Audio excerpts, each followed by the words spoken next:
Namaste. My name's Uma Dinsmore-Tuli, and I'm in the church of Macdoug, Temple Macdoug in Inishmore, in the Aran Islands, and there's a nice morning light coming in.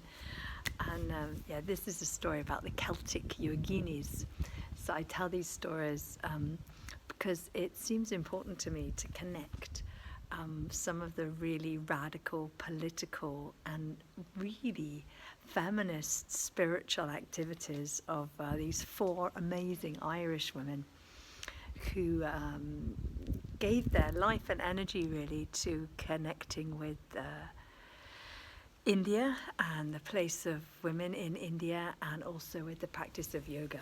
So there's Margaret Noble, who is a disciple of Swami Vivekananda, and she moved to India to follow Vivekananda. He called her Sister Nivedita, or as I like to imagine her Ulster relatives calling her Sister Nivedita, but Nivedita was her name, and she was a powerful force for the upliftment of women in India and for the practice of yoga, according to the teaching she got from Swami Vivekananda. And Margaret Noble was her name, Sister Nivedita. There's also three other really powerful Celtic yoginis that I write about in the Celtic School of Yoga book that I wrote with my friend Jack Harrison. We wrote a book called the Celtic School of Yoga, and it looks at this extraordinary and inspiring lineage of Celtic yogis, not just Margaret Noble, but also Annie Besant, who's a key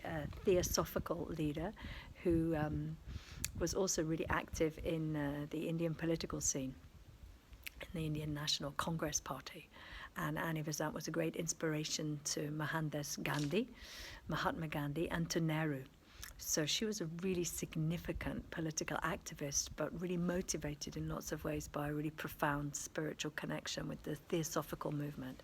And as well as Annie Besant, and both of Annie's parents were Irish, and Margaret Noble came from Ulster.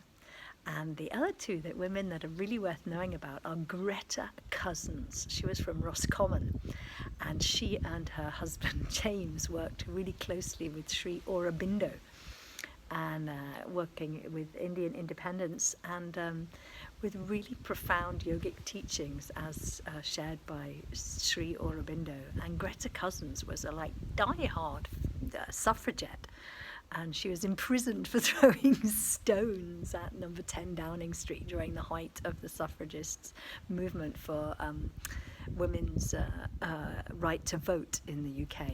So Greta Cousins was known as a young woman for being a really fabulous horsewoman and a really independent, brilliant girl.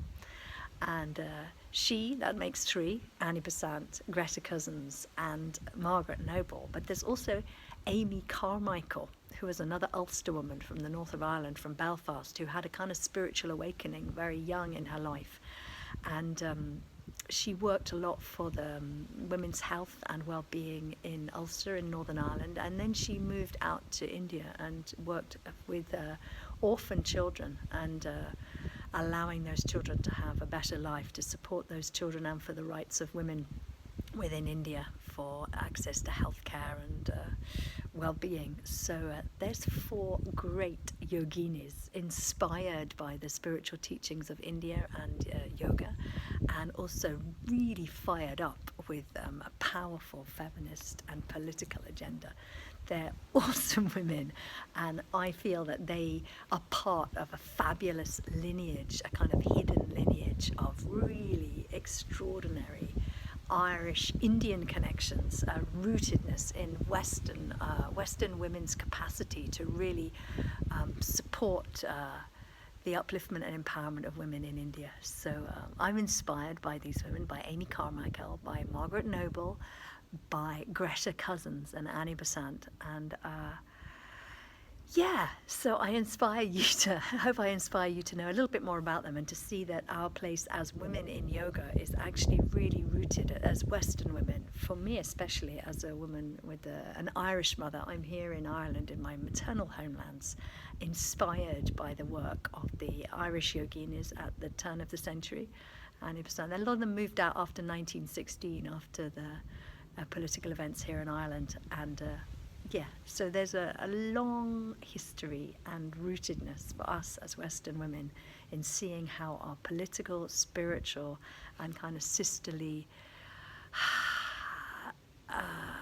inspiration for sharing what can be good in life for women is something that's really part of us, and it brings the East and the West together, so we can work together for the empowerment of women and the resurgence of the deep feminine. And this isn't something that's out there, it's right here. This is where I'm rooted and planted, and I invite you to be inspired by your rooted plantedness wherever you may find yourself, whatever your yoga practice may be.